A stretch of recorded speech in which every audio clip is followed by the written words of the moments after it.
২০১৩ সালে শাপলা চত্বরে হেফাজতে ইসলামের সমাবেশে নির্মম নির্যাতন এবং গুম গণহত্যা চালানোর কাণ্ডে ফেঁসে যাচ্ছে ঢাকা মেট্রোপলিটন পুলিশের তৎকালীন শতাধিক কর্মকর্তা। অপারেশন ফ্লাশ আউটের নামে দিয়ে মধ্যরাতে সড়কের আলো নিভিয়ে অন্ধকারে গণহত্যার পরিকল্পনাকারী ও বাস্তবায়নকারীদের বিচারের মুখোমুখি করা হচ্ছে। তৎকালীন ডিএমপি কমিশনার বেনজির আহমেদ থেকে শুরু করে থানার ওসি পর্যন্ত কর্মকর্তাদের তালিকা করা হচ্ছে। ২০১৩ সালে ৫ ও ৬ মে ডিএমপির মোতায়েনকৃত ফোর্সের অবস্থান শাপলা চত্বরে অভিযান পরিকল্পনার সত্যায়িত কপি এবং কর্মকর্তাদের তথ্য চেয়ে বর্তমান ডিএমপি কমিশনারকে চিঠি দিয়েছে আন্তর্জাতিক অপরাধ ট্রাইব্যুনালের চাহিদা অনুযায়ী তথ্য সংগ্রহ করা হচ্ছে বলে জানিয়েছেন ডিএমপি। সংশ্লিষ্টরা বলেছেন, শাপলা চত্বরে হত্যাকাণ্ডে অংশ নেওয়া পুলিশ সহ আইন শৃঙ্খলা রক্ষাকারী বাহিনীর সদস্যদের আন্তর্জাতিক অপরাধ ট্রাইব্যুনালে বিচারের আওতায় আনতে তালিকা তৈরি করার কাজ শুরু হয়েছে। ব্যাক আউট করে অপারেশন ফ্লাশ আউটের গণহত্যা পুলিশের কার কার নির্দেশে গুলি করা হয়েছিল, কারা কত গুলি করেছিল, মাঠে পুলিশের কোন কোন সদস্য আন্দোলন দমনে অংশ নিয়েছিল তার বিস্তারিত তথ্য জানতে তদন্ত কাজ শুরু করেছে অপরাধ ট্রাইব্যুনাল। এরপর অপরাধের মাত্রা অনুযায়ী তাদের বিরুদ্ধে আইনি ব্যবস্থা গ্রহণ করা হবে। হেফাজতের বিরুদ্ধে অপারেশনের সময় দায়িত্বে থাকা ডিএমপি তৎকালীন কমিশনার বেনজির আহমেদ সহ শতাধিক পুলিশ কর্মকর্তার নাম, ঠিকানা, পিপি নম্বর ও পরিচয় জানতে চেয়ে অপরাধ ট্রাইব্যুনাল। এর মধ্যে দায়িত্বে থাকা তৎকালীন ১০ জন পুলিশ কর্মকর্তার নাম উল্লেখ করা হয়েছে। তারা হলেন ডিএমপির তৎকালীন মতিঝিল বিভাগের এডিসি এস.এম. মেহেদী হাসান ও মোহাম্মদ আসাদুজ্জামান, ট্রাফিক পূর্ব বিভাগের এডিসি মাইনুল হাসান,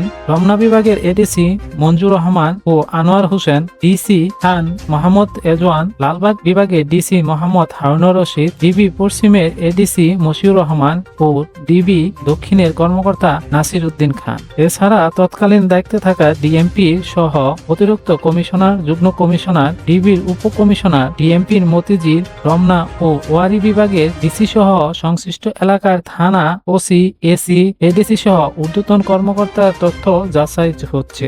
২০২৩ সালের ৫ ও ৬ মে ডিএমপির দায়িত্বে থাকা একাধিক কর্মকর্তা বলেন, হেফাজতে ইসলামকে শাপলা চত্বর থেকে সরিয়ে দেওয়ার সিদ্ধান্ত ছিল রাজনৈতিক। বিশেষ করে তৎকালীন ডিএমপি কমিশনার বেনজির আহমেদ ও র্যাব কর্মকর্তা জিয়াউর রহমান অভিযানের নেতৃত্ব দেন। তখন ঊর্ধ্বতন কর্মকর্তারা মাঠে ছিলেন। তারা যেভাবে নির্দেশনা দিয়েছেন সেভাবে মাঠে দায়িত্ব পালন করতে হয়েছে। তাদের অনেকে পালিয়ে গেছেন, কয়েকজন গ্রেপ্তারও হয়েছেন।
উঠে